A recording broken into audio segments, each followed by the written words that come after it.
Saludos para todos los seguidores de la página Rock Mochica.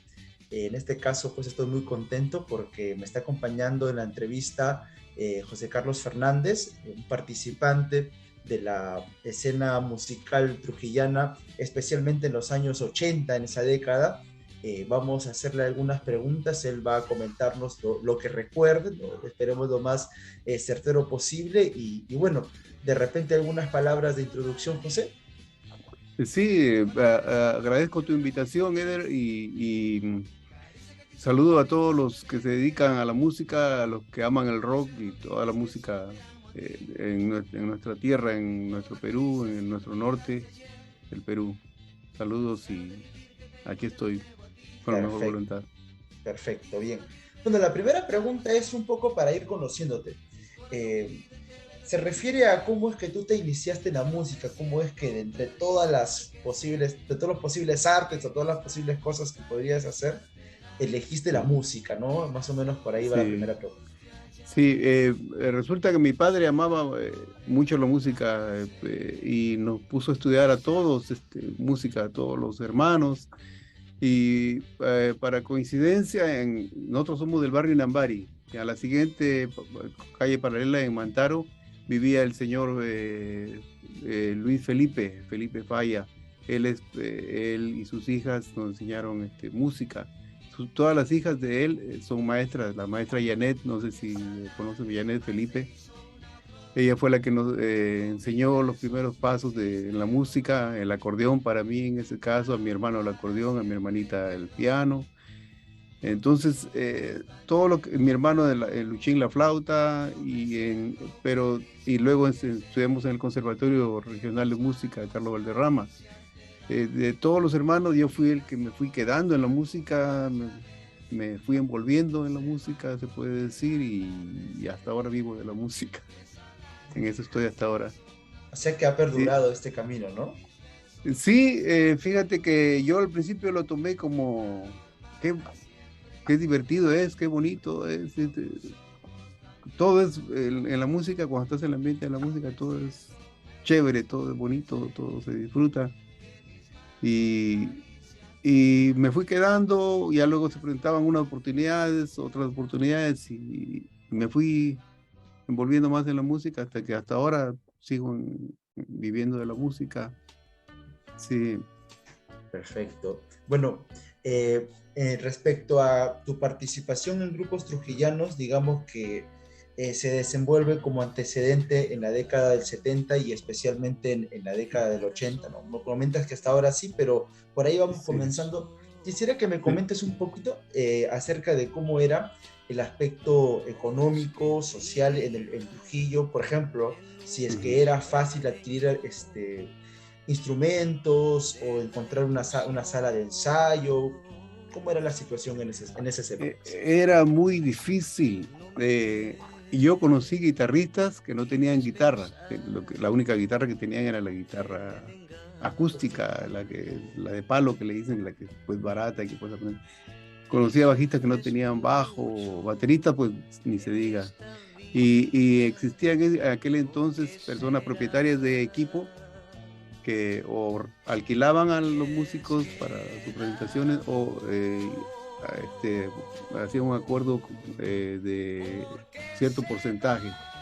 Muchas veces el porcentaje era 40-60, 50-50, de acuerdo a cómo, pero se manejaba siempre, eh, era difícil, porque para tú tener un grupo de electrónica, de rock, de cualquiera índole, tiene que tener instrumentos y tiene que tener un equipo de sonido. Y se manejaba de una manera, no sé cómo será ahora, pero yo vivo desde el año, salí en Perú en el 85 y viví en México y luego ahora vivo en los Estados Unidos. Y pues los compañeros, cada uno tiene su equipo. Si tú tienes un trabajo y me invitas a trabajar el sábado en el club, yo llevo lo mío nomás y tú tienes el sonido. O rentas o pagas alquiler a alguien que te ponga el sonido, pero es más accesible. En aquel entonces era muy difícil. Cuando yo empecé en la música, Tú sabes, en el rock and roll, el teclado es lo último que se empezó Claro. a agregar a los grupos. Primero era guitarras y batería, ¿verdad? Primera guitarra, segunda guitarra, el bajo y la batería. Luego ya se empezó a incorporar el teclado, incluso en el rock tradicional, empezó así también, con los grupos ingleses y norteamericanos. Entonces, y sobre todo que los teclados eran súper carísimos en aquel entonces, los órganos eran muy caros y pesados, etcétera, ¿no? Sí, entonces, por ejemplo, yo empecé con un grupo que eran los Catarsis, el año 76. Con K, ¿verdad? Catarsis con K. Sí, ellos tenían su departamento en La Unión, cerca de la iglesia de San Pedro Nolasco. Ellos eran estudiantes de medicina y los dos hermanos eran estudiantes de medicina. El hermano que manejaba el grupo era estudiante de Derecho y el otro integrante, Julio Gómez, era guitarrista. También estudiaba medicina. Prácticamente todos eran estudiantes. Y yo, por suerte, logré ingresar a la universidad en contabilidad. Y también era un grupo así y también en la batería estaba Pedrito, que en paz descanse, Pedro Sandoval. No sé si lo conociste, falleció hace 2 o 3 años. Entonces, ellos tenían el sonido, a mí me llamaba la atención, porque tenía un órgano rojo, el famoso IC20, ¿verdad? Ese teclado, si comparas ese teclado con los teclados de ahora, con los más baratos, los sonidos eran menos discernibles que los teclados que existen ahora. Claro. Entonces te decían, búscale sonido de piano, y tú le movías y decías, ¿dónde está el piano? Pero tenías que ingeniártela para lograr algo parecido, algo. Claro. Que trompetas, no existía eso. Ahora cualquier teclado de juguete. O sea que aquellos que no tenían instrumentos prácticamente ganaban 50-50 con los que les prestaban, más o menos así. Posiblemente sí, o a veces iban a sueldo. A veces iban a sueldo individualmente, o sea, individualmente del acuerdo que tenía cada músico con el propietario del grupo, se puede decir. Mira qué interesante. Y de esas décadas 70 y 80, eran muy recurrentes las actividades musicales, quiénes organizaban los eventos, cómo era más o menos la situación. Existían mucho las bodas, las quinceañeras, siempre han existido las bodas, las quinceañeras, los bautizos. Entonces, por lo menos los sábados era seguro que tenías tu tocada aquí. Existía mucho. Yo recuerdo que cuando yo estaba en la secundaria existían en el cine Trujillo los grupos. Me gustaba mirar los grupos que iban a tocar al cine Trujillo en las matinales, no recuerdo si era sábado. Venía un grupo, tocaba, luego venía otro grupo, y luego las fiestas, las muchachitas quinceañeras querían el grupo que estaba de moda para sus fiestas, las bodas que se realizaban en la compañía de bomberos, en la CIT, me acuerdo, o en el colegio de contadores de aquel entonces, en varios lugares así grandes se realizaban bodas. Sí había, y los restaurantes que empezaban a implementar música en vivo. Sí. Tal vez aquí en Estados Unidos sea más frecuente el trabajo porque hay más movimiento económico, tal vez por eso. Claro. No sé cómo estará en Perú ahora, yo creo que sí, siempre hay movimiento allá. En la actualidad hay un movimiento ya más más no más recurrente. Sí. Antes quizá no. Pero fíjate, ahorita que estoy mirando rock, yo rentaba un lugar donde tenía mi estudio de grabación, entre comillas, grabación y ensayos. Y eso sucedió en la época de los 2000 hasta los 2015 más o menos. Entonces llegaban los grupos y yo les grababa, ¿verdad? Les grababa. Y pero después ya a partir del 15, 14, 15 empezaron los grupos, ellos mismos se compraban su computadora, sus micrófonos, sus mixers, mezcladores, y ellos mismos se graban. Me imagino lo mismo estará pasando en Perú, que ahora el músico es se puede decir self-produced, se puede Sí. autoproduce, y es mejor porque tú, en primer lugar, el horario es tuyo, es del grupo. Las ideas son propias del grupo y se pueden discutir, pueden pasar mucho tiempo, Filtros ¿verdad? propios, ¿no? Propios, y nadie les interfiere. Siempre que haya, claro, armonía, acuerdo entre los músicos, hay más potencial para producir ahora música, Claro. ¿verdad? Sí, en aquel entonces, en los 70s, 80s, se trataba de tocar parecido a lo que sonaba en la radio. Recuerda que lo que sonaba en la radio era lo que estaba de moda. Incluso los programadores de la radio tenían el privilegio de decidir qué es lo que iba a pegar en tal ciudad o en tal Claro. región, ¿verdad? Ahora con el internet tú escuchas la música que quieres, escúchala a la hora que quieres y el estilo que quieres. Nadie escucha lo mismo que está escuchando el otro. En aquel entonces las radios era la favorita, donde tú tenías. Esta canción está sonando en tal radio, hay que aprendernos a estudiarla. Sacarla igualita. Igualita. Igualita.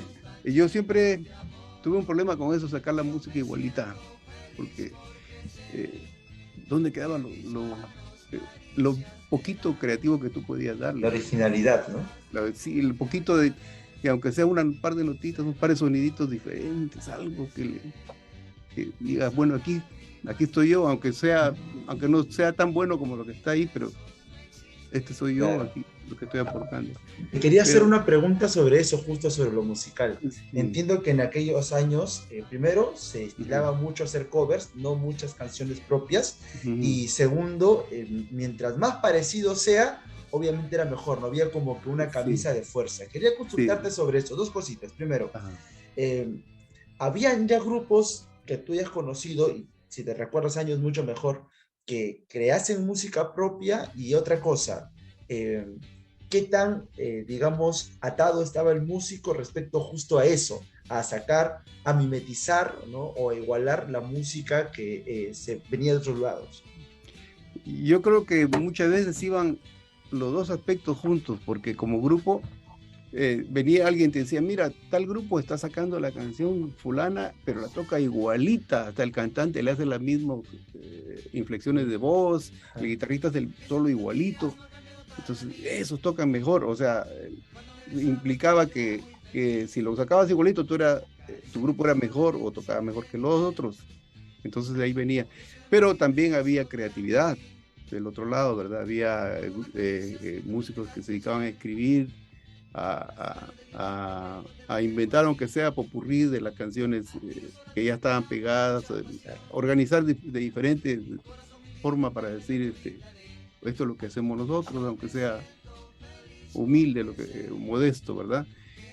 Sí ha existido, pero fíjate, antes las limitaciones eran porque no había, por ejemplo, ahora cualquier persona puede ir a la tienda y comprar un equipo de grabación que no cuesta mucho. Puedes comprar un multitrack de $200, qué sé yo, y tu micrófono de $50 y haces tus canciones y las grabas y las puedes poner en Spotify, YouTube Music, lo que sea, ¿verdad? Era otra realidad. Además, no había tantos grupos como ahora. Incluso tú puedes, no sé cómo se estile todavía en Perú, pero aquí en Estados Unidos tú tienes tu grupo y le pones Eder y su grupo. Y yo mañana te invito a cantar con mi grupo, y Carlos y su grupo, por decirte. Así hacen muchos músicos de la banda de fulano y sus amigos. Y al día siguiente el otro músico, ¿verdad? Existe esa versatilidad. En aquel entonces era más limitado. Además, para un músico tener acceso a un instrumento musical era muy difícil. Muy difícil. Ahí, bueno, ese aspecto sin dudas que es un limitante, muy limitante para el músico, ¿no? Antes de pasar a tu vida artística, ¿no? Tu presencia en los grupos, quisiera preguntarte de repente si podrías por ahí nombrarme algunas bandas que tú recuerdes quizá de la década del 70 y otras de la década del 80, ¿no? Y separándolas. Claro que sí. Como siempre se admiraba a los Águilas, la Junta 70, que luego se volvió la nueva Junta. Y yo creo que esos fueron los grupos motivadores de aquel entonces. Había muchos grupos, había los Grecos, un grupo de los 60, 70. Yo me recuerdo que me iba a los bailes solamente y me podría al frente del grupo a mirarles cómo tocaban. O sea, no, eso era lo que me encantaba para ir a una fiesta, a un baile, lo que sea. Ponía a mirar al grupo y toda la noche estaba parado ahí mirándolos. ¿Le bailabas? ¿Mirabas? No, nunca aprendí a bailar. Sí. ¿Cuál era tu pregunta? Ya me salí. Sobre las bandas. Oh, sí. Me acuerdo, la nueva Junta empezaba a ensayar a 2, 3 puertas de donde yo vivía.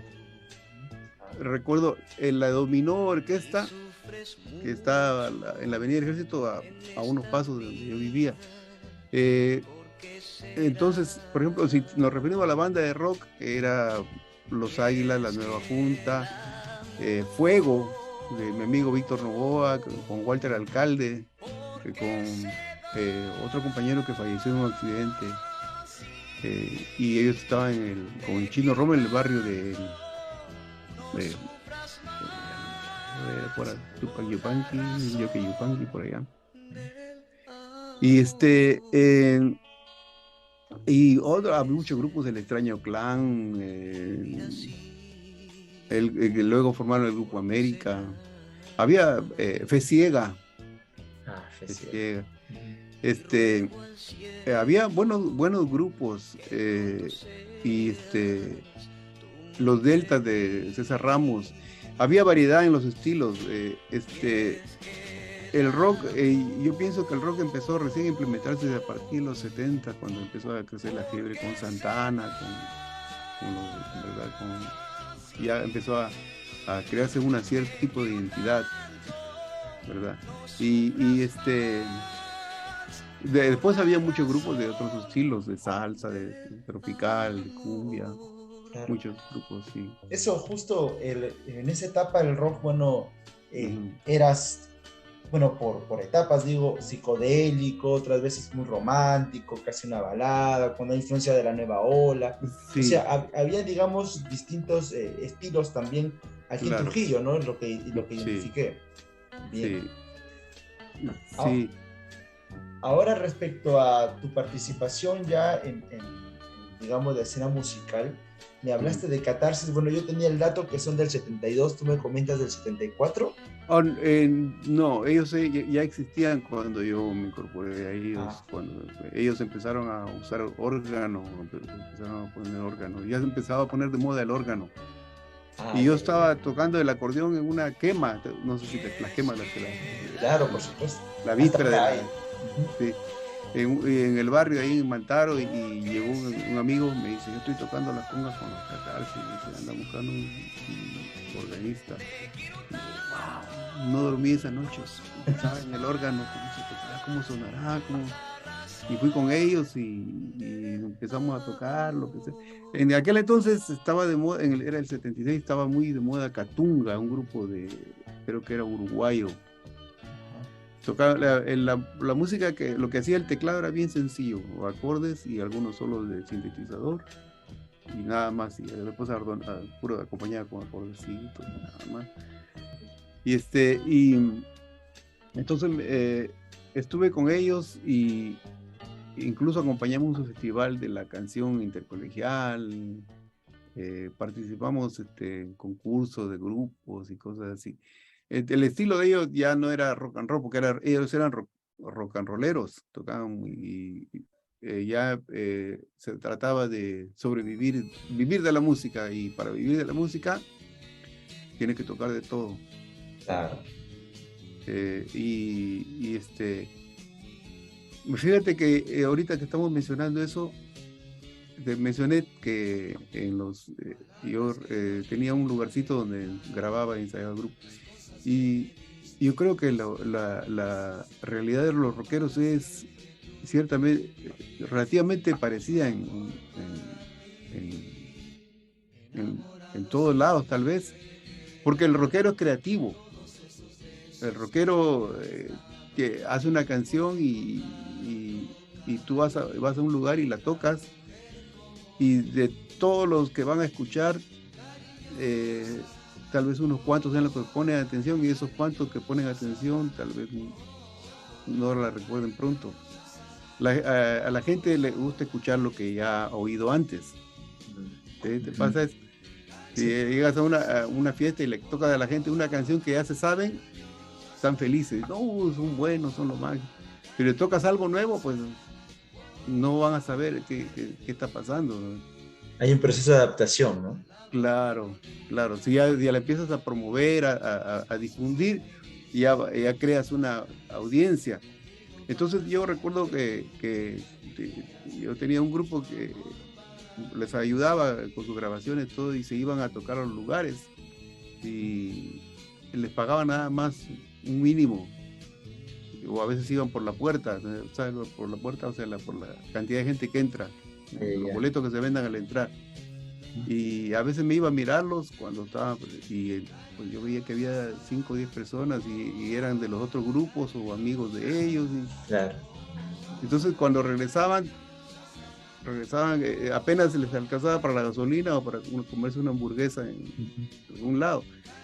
Pero ese es yo pienso que es un reto para que tú sigas persistiendo, porque así como ellos han sufrido, tal vez los otros grupos de rock and roll les ha pasado lo mismo. Claro, probablemente, ¿no? Probablemente. Pero llegan a tener audiencia, llegan a generar seguidores, y ya luego ya publican su material, ya luego van creciendo. Pero yo estaba mirando la otra vez un video de Rick Beato,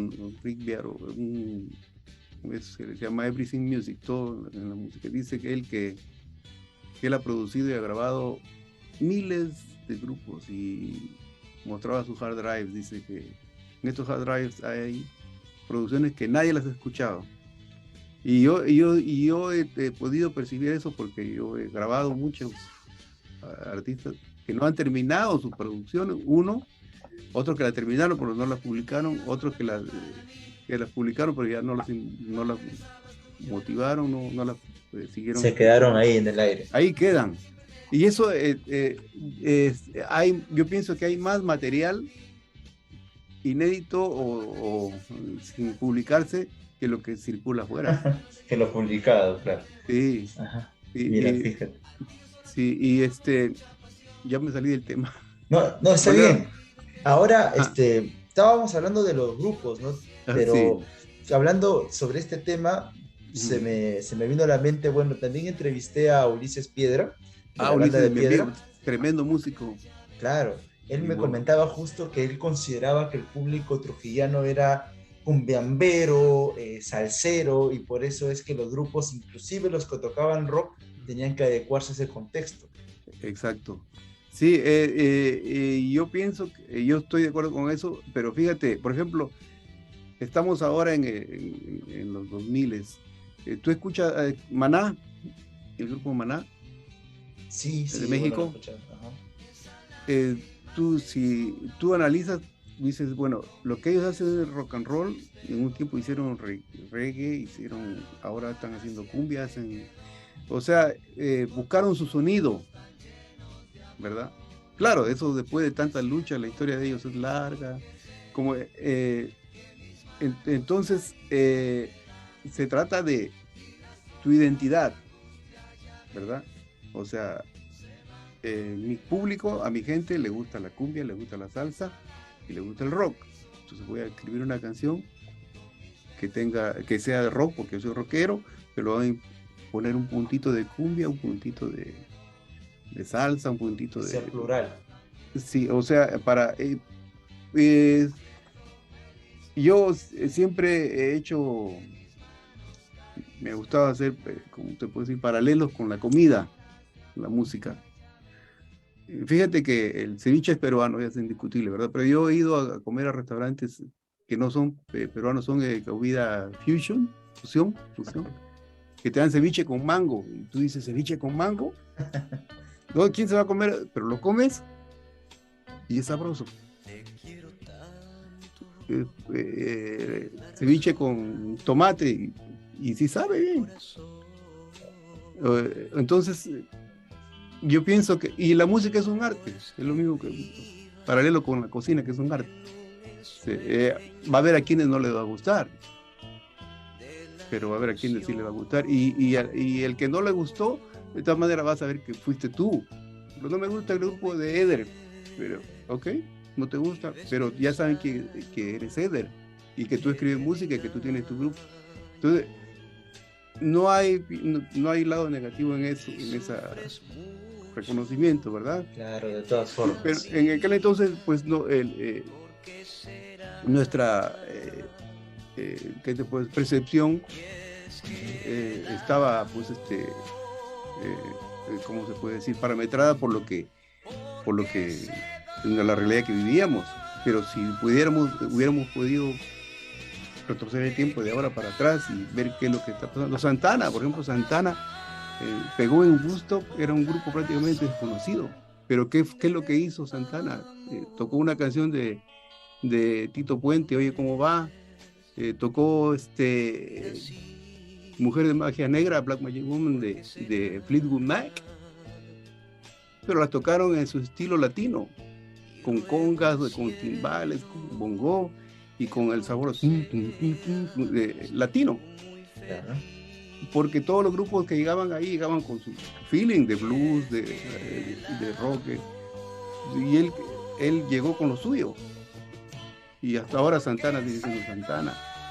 Pero en aquel entonces, pues, apenas estábamos buscando un sonido. Ulises es tremendo talento y tenía canciones muy buenas, muy bonitas y con bastante contenido social. Sí, sí, es lo que me comentó cuando Sí, estuvimos charlando un rato. Mira, sí. aquí hablamos ya, bueno, Ujú. estábamos hablando de catarsis y hemos tocado otro tema, Ajá. pero estaba bueno. Bueno, tú te añadiste a catarsis en el 74, yo tengo No, otro 76 entre. 76. ¿Tú Sí. estuviste hasta cuando se disolvieron o...? Yo creo que no se disolvieron, más bien ellos terminaron su carrera y ya hicieron, pues, se volvieron doctores, ya. Ah, ya, o sea, comenzaron a ejercer lo que habían estudiado. Su carrera, ¿Y sí. eso más o menos en qué año fue? No recuerdo, fíjate, yo salí de Catarsis el 77, 78 y entré con un grupo que se llamaba Amor y Compañía, Ujú. que resulta que, eh, como te repito, como la pregunta que me hiciste el dueño del equipo es el Claro. que tiene bastante poder en las decisiones del grupo. Ellos trabajaban con Rommel, Rommel ahí, entonces hubo un señor, Humberto Ito, que se ofreció a asociarse con ellos, compraron equipos que no existían en Trujillo, compraron un sintetizador Moog, teclado Yamaha con speakers de Leslie, ¿tú sabes los Leslies? Con Ah, Leslies, estamos hablando de los 70, fines de los 70. fines de los 70, claro. Una guitarra Gibson Les Paul para Gustavo, bajo Fender, Music Man, no recuerdo, todo con su equipo. La batería, no recuerdo, pero la cosa es que se fueron y formaron sociedad, ya no eran, ya eran socios junto con el señor que financió el equipo. Ah, ya, correcto. Entonces, Rommel formó otro grupo con Carlos Granados, con Guillermo Santisteban, el gato, Richard Guarniz, Richard Ariza y Coquito Lagos, Antonio Ramal, César Ramal, y mi persona. Y trabajamos mucho. No se llegó a concretar nada de grabaciones, de, de producción, nada de eso. Nada, no. Solamente tocar, sí, pero sí trabajamos mucho, hicimos mucho Sí. trabajo. Mori y compañía del 79 no era exclusivamente rock. Eh, ya después se salieron varios elementos y ya vino Víctor Huertas, vinieron trompetas, Víctor Causo, eh, Luis Pastor, se cambiaron elementos y se empezó a tocar cumbia, salsa, pero también se tocábamos Chicago. Entonces he escuchado Chicago, el grupo Chicago, canciones de Chicago que estaban, algunas que estaban de moda y también que no estaban de moda, éramos de cierta manera, queríamos buscar un sonido diferente. Pero no era exclusivamente rock and roll, como tú dices, era algo un poco de todo. Un poco de todo, más como una orquesta, ¿no? Como una orquesta, exacto. Pero que tocábamos rock, tocábamos disco, el disco era muy, muy fuerte en aquella época entonces. Sí. Y allá está perfecto. Oye, tenemos dos participaciones, ya lo de Amor y Compañía, la verdad no la tenía apuntada. Sé que estaba el grupo porque el Gato Esteban me lo comentó, pero no me dio el nombre de todos los integrantes porque no lo recuerdo. Había muy buenos elementos en diferentes etapas. Estaba Carlos Granados, el Zurdo Granados, Richard Guarniz, en otra época estaba Víctor Huertas, estaba Eleazar Terrones, el 9, que le hicimos un bajista, César Escurra de la guitarra, Coquito Lagos de César Ramal, Richard Ariza, estaba mi hermano Luchín, que en aquel entonces era flautista, y se hizo un bonito ensamble, sí. Entonces, Sí. ahí tenemos dos participaciones. Ahí nada más aparece, en este caso, bueno, ya habías comenzado con esta injerencia al rock, bueno, aunque denoto pues obviamente que has tocado un poco de todo. De pronto aparece Armonía 4, ¿no? Sí, Armonía 4 ya existía, También. pero renunciaron dos de sus integrantes, Víctor Novoa y Toño Arteaga. Víctor se iba para Venezuela. Su familia era de Venezuela. Su hermano Jorge, incluso, el que era cantante, que cantaba con Catarsis, Jorge Novoa, nacido en Venezuela. Entonces ellos se iban ya del país.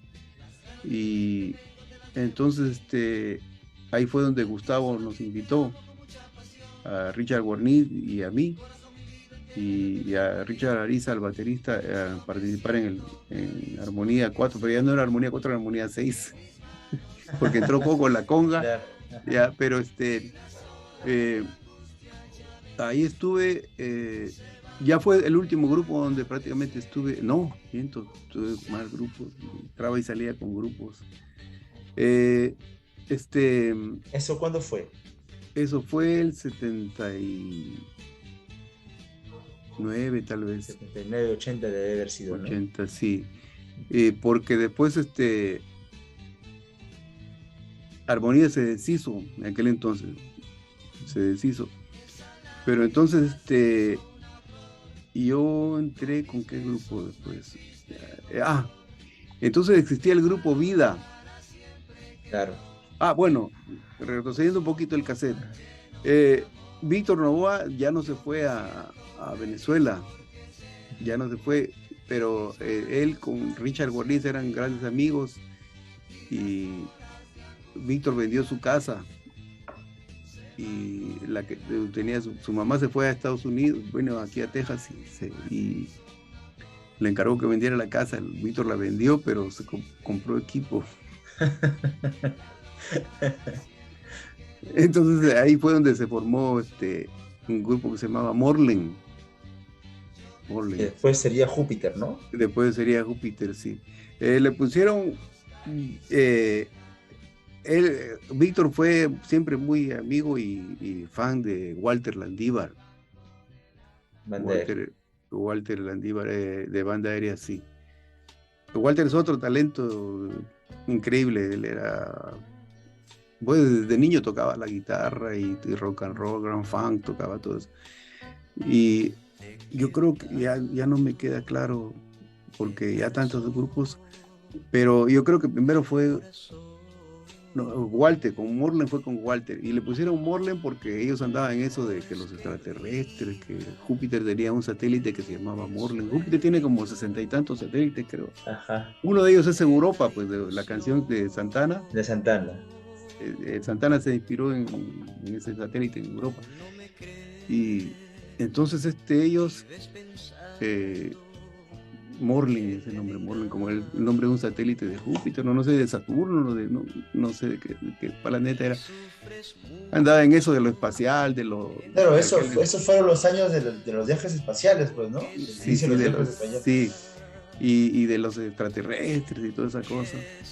Entonces, con Morlin, ahí sí era el grupo de rock y hubieron trabajos, sí, hubo canciones que nunca se llegaron a concretar.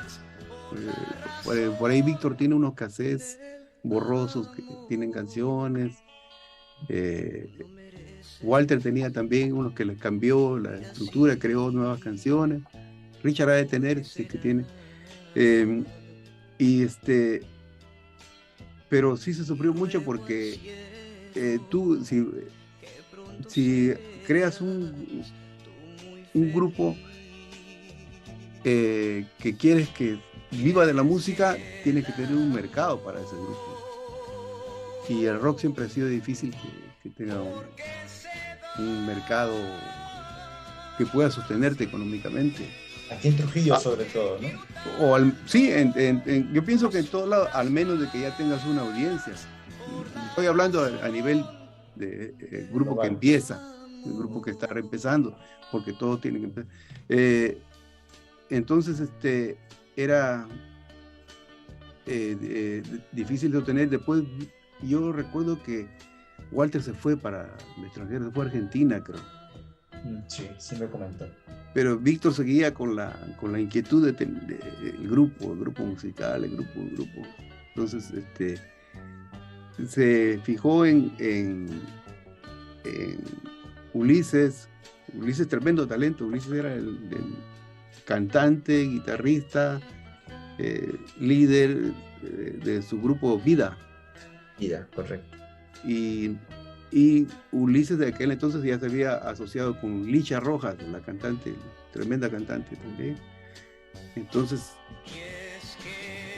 dijeron, mira, aquí tenemos estos músicos y formamos un grupo nuevo. Entonces ahí fue donde se formó Júpiter. Ya no era el satélite, ya era el planeta, creo. Ahora era el planeta. Antes de desarrollar las ideas, sí. Hace ratito me hablaste de Armonía 4, bueno, tú ingresaste después. ¿Te recordarás el año en que inició Armonía 4? Y lo mismo para Morlen, ¿recordarás el año en que Morlen comenzó? Sí, Armonía 4 ya existía desde el 75, 76, yo pienso. Ya existía. Gustavo Méndez vive aquí cerca, mi amigo, compañero. Él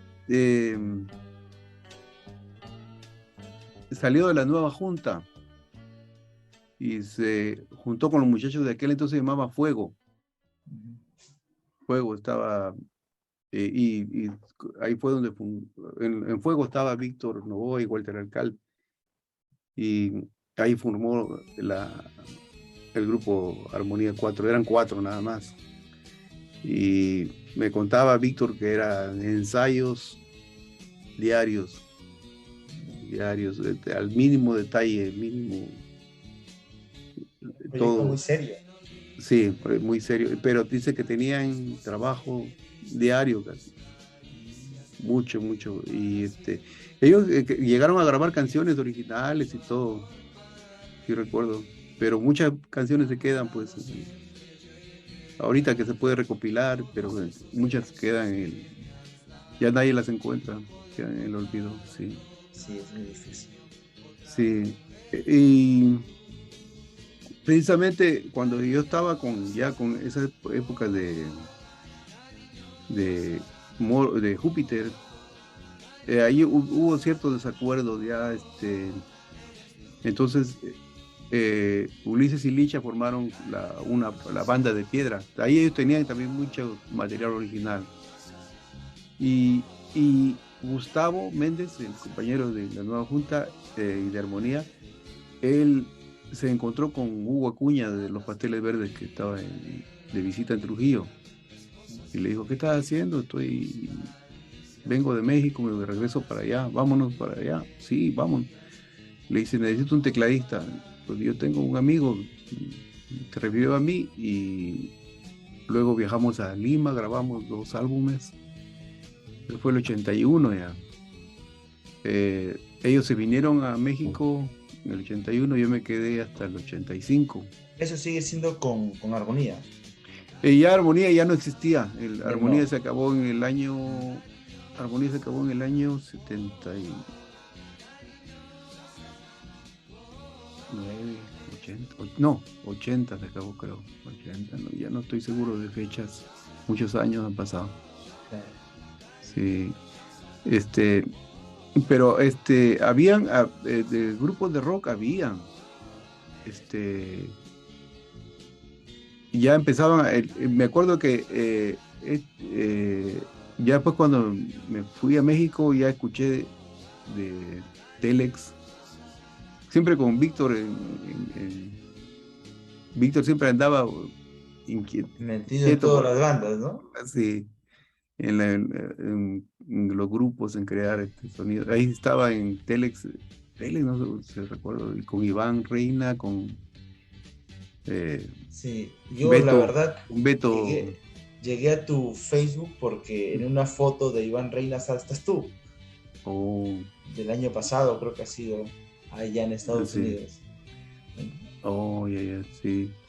Sí, y yo en Trujillo me conocían como Carlos Osaya, porque es mi Sí. segundo nombre y mi segundo apellido. Osaya es más popular que Fernández, más fácil que Fernández es mucho. Y yo Carlos, porque todos mis hermanos se llaman José. Mi segundo nombre es Carlos. Por eso no te encontraba en redes sociales. Te buscaba como Sí, Carlos Osalle y no te hallaba. Y sí, como te digo, encontré por ahí algunas fotos y por fin pude hallar sí. con... Y sobre esa etapa, bueno, ya me comentaste sobre las partes previas de Júpiter, ¿no? Hablábamos de Morlen, que era exclusivamente rock, ¿no? Con Walter. Luego tú te añadiste, estabas en Júpiter. Cuéntame esa etapa, por favor. Sí, ensayábamos en mi casa, precisamente, con el equipo de un amigo, César Ramos, que en paz descanse. Él tenía su grupo, los de Delta. Ensayábamos en mi casa y sacábamos en aquel entonces, pues ya estaba de moda Michael Jackson, con Billie Jean, con Thriller, todas esas cosas. Ya era, no sé si recuerdas que incluso el rock and roll llegó a tener que asimilar música disco para sobrevivir, ¿verdad? Mira, por ejemplo, tum, tum, tum, turum, tum, tum, turum, turum, ese es de Queen, ¿verdad? Another One Bite the Dust. Pero tú escuchas tum, tum, tum, turum, tum, tum, tum. Ese también es Good Times, de Chic. ¿Verdad? El de los Rolling Stones, la, la, la, la, la, la, la, y el boom, el tum, tum, tum, tarararun, pum, pum. Todo eso tenían influencia de disco, porque tenían que sobrevivir. El disco llegó con tanta fuerza que casi acaba con el rock and roll. Fue No acabó, ¿no? una etapa de fusión también, me parece, ¿no? Fusión, eso es la palabra, fusión. Eso es lo que, si yo volviera a 30, 40 años atrás, esa es la palabra que nos faltaba a los músicos. Tal vez la historia hubiera sido diferente. Entonces, teníamos 2 cantantes buenos. Richard Guarniz, que es tremendo cantante, y Licha Rojas. Y aparte de que los demás también cantaban, Ulises cantaba, Víctor hacía coro, hacía coro también.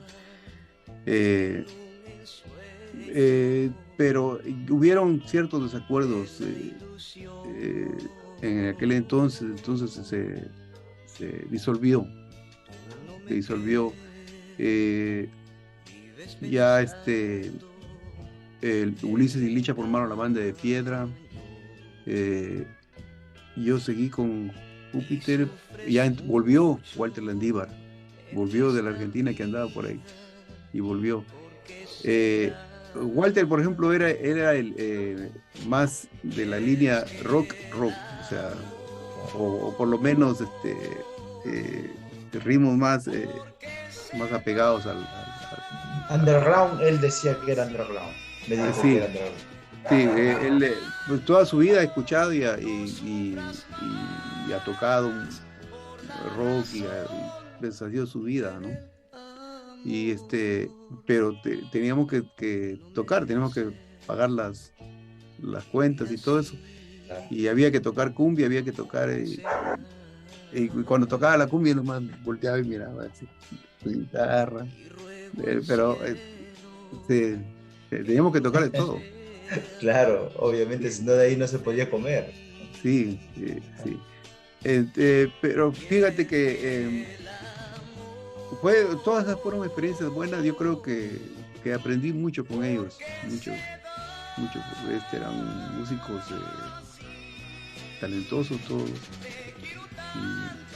Y hubo interacción, o sea, como que se llegan a asimilar uno los conocimientos del otro de cierta manera. La música es así, Claro, ¿verdad? por supuesto. Sí, entonces es la magia de la música, que ya parte de ellos llega a formar parte de ti, lo mismo con ellos sucede eso. Y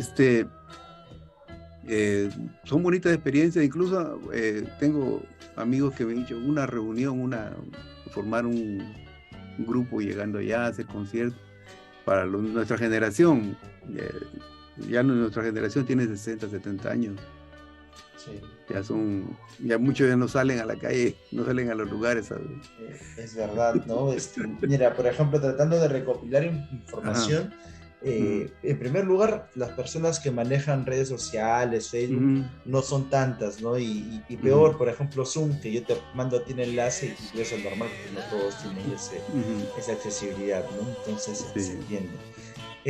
Retornando ya a la última parte musical, bueno, ya tocamos, digamos, Catarsis, en este caso Amor y Compañía, hablamos también de Morlem, de Júpiter, por ahí, Armonía 4 también. ¿En qué otra banda participaste que recuerdes por ahí, que tengamos algún tipo de idea? Sí, con muchos. Yo era, ¿cómo te puedo decir?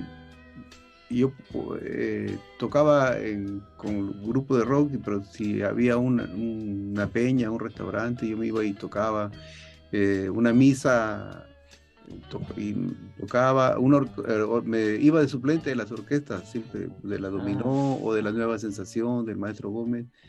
Incluso el maestro César Correa, cuando él trabajaba empezó a trabajar en una compañía, a veces iba de suplente de él. A veces iba, siempre estuve activo con diferentes grupos, con diferentes clases de música. Sí. Luego ya cuando salí a México, yo salí con los Pasteles Verdes, pues Hugo Acuña, viví en México y luego vine aquí a los Estados Unidos. Veníamos siempre de gira, pero Gustavo me dijo, tengo un proyecto del grupo de los Grecos, o sea, como reminiscencia de del grupo donde el Trujillo Los Grecos se formó un grupo Los Grecos.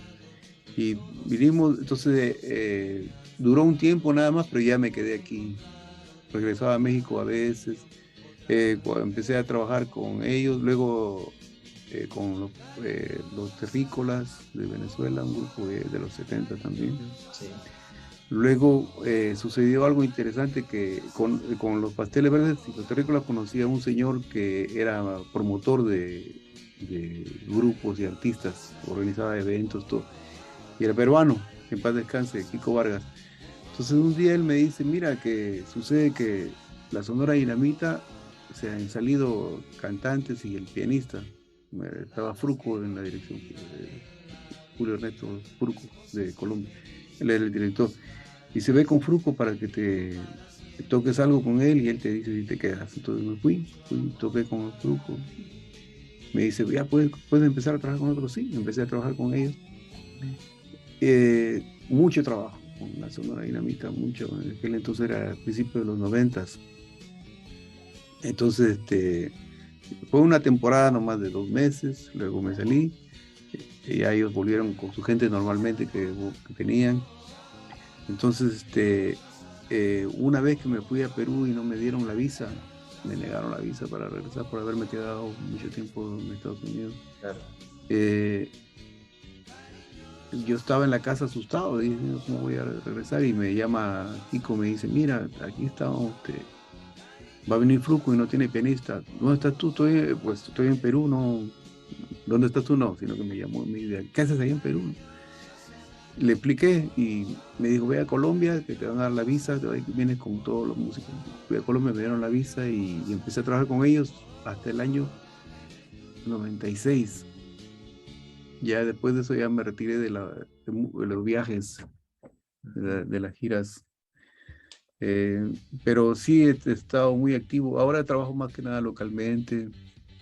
Aquí en este cuartito hago grabacioncitas, hago transcripciones. Lo has adecuado para tu... Sí, sí, y doy lecciones a algunos alumnos. Y toco en las noches cuando, por ejemplo, ¿te recuerdas que me tardé en responderte? Porque si te digo el viernes y ayer me caí a un trabajo, yo me iba a sentir bien contigo, porque, pero no salió nada para hoy. Mañana sí voy a estar trabajando. Fíjate que en esto de la música nunca te sientes completo de cierta manera, porque tú dices, bueno, ¿cuándo voy a hacer lo mío? Siempre estoy tocando aquí, enseñando allá, corriendo aquí, ¿verdad? Pero cuestión de buscarse un tiempito para hacerlo, y eso es lo que estoy haciendo poquito a poquito. Bueno. Proyectos personales, sí. Poquito. Tratando de complementar con todo lo aprendido también, porque como has tocado por todos lados y todos géneros, sí. me imagino que habrás, y justo tocábamos el tema fusión, influido bastante en tus proyectos personales. Sí, eso influye mucho. Aprendido tanto que no en lo técnico, sino en lo técnico sí, no en la cuestión del instrumento, sino en conocimiento en sí. Estilístico. Estilístico, de grabaciones, de producción un poquito. Y siento que me falta aprender mucho, hay mucho que aprender. La música no se acaba, no acaba nunca. ¿Tú tocas qué instrumento? No, yo soy docente en realidad. ¿No? Toco Ya. guitarra, pero de modo muy amateur. Sí. Pero amas la música, amas el rock and roll. Me encanta el rock. Es una de las cosas que más me gustan. Sí, sí, entonces sí has de entender mi modo de pensar. Por supuesto que sí. Y creo que en realidad es un tema englobado en casi todos, ¿no? Como por ejemplo, yo entrevistaba también como te dije, a Ulises, y él también me comentaba eso, ¿no? Que en un momento se sentía como que limitado porque como que tenían que tocar ciertos géneros que no eran tan propios para sobrevivir, no se sentían completos, ¿no? Sí. Quizá ahora el tiempo y también cierto ya digamos, estatus y tranquilidad hacen que uno pueda tomarse esa libertad, ¿no? Sí, ya cuando, fíjate, eso es lo que estaba yo analizando. Ya estoy en mis 60s y ya todos los hijos crecieron, ya son independientes y ya la mayor parte de tu tiempo es tuyo, pero fíjate que a veces me quedo con el teléfono o con el Netflix, así hipnotizado, y luego digo, uy, tus proyectos y lo que ibas a hacer, lo que tenías que hacer, mañana. y luego mañana. Eso nos pasa en todo, ¿no? Pero es bonito, es bonito. Es bonito. Sí. José Sí. Carlos, realmente yo estoy muy contento y muy agradecido también porque has aceptado la entrevista y haberte dado ese tiempo. No me comentas que por las tocadas que tienes se complica un poquito, pero que te hayas tomado el tiempo para mí es muy valioso, como te dije. Sí, te agradezco mucho la invitación. Te dije, dije, ojalá que lo que haya aportado sirva para algún conocimiento, Se- ¿verdad? Seguramente que sí, seguramente que sí. Sí, Justo esa es la idea, no ir, digamos, de puchitos ordenando, organizando, y eso es lo importante. De sí. repente, algunas palabras de cierre para la entrevista. Sí, yo quisiera alentar a todos los músicos trujillanos de cualquier edad, bueno, los jóvenes especialmente, porque cuando eres joven tienes eh, la mayor fuerza y la mayor cantidad de sueños, ¿verdad? Y es que simplemente persigan ese sueño, pero que le pongan dedicación a lo que van a hacer. Porque, fíjate, en mi caso yo era, según talentoso, pero dejé ahí nomás, no me puse disciplina de estudiar, si hubiera sido diferente la historia. Yo les aconsejo que eso, disciplina, estudien, y cuando practiquen, estudien, que lo disfruten, porque la música es para eso, para disfrutarla, Qué bonito, ¿verdad? qué bonito. Sí. ¿Verdad? Sí. Bien, gracias. Y saludos a todos los rockeros trujillanos, porque yo también soy rockero, pero también me gusta la salsa, también me gusta No, eso es- la música peruana, me encanta, la afroperuana también. claro, Eh, que seamos rockeros no nos ciega a otros géneros, por supuesto, ¿no? eso, no, no ser exclusivamente, decir, no, yo como solamente ceviche, no como lomo saltado. Claro, obviamente, obviamente que sí. Bien, ¿Verdad? bien, Carlos, te agradezco mucho. Bueno, espero Gracias, seguir en gracias, comunicación de repente si por ahí hay alguna cosita que consultarte con mucho gusto, y hasta la próxima. Nos vemos. mucho, hasta pronto. Gracias. Bye.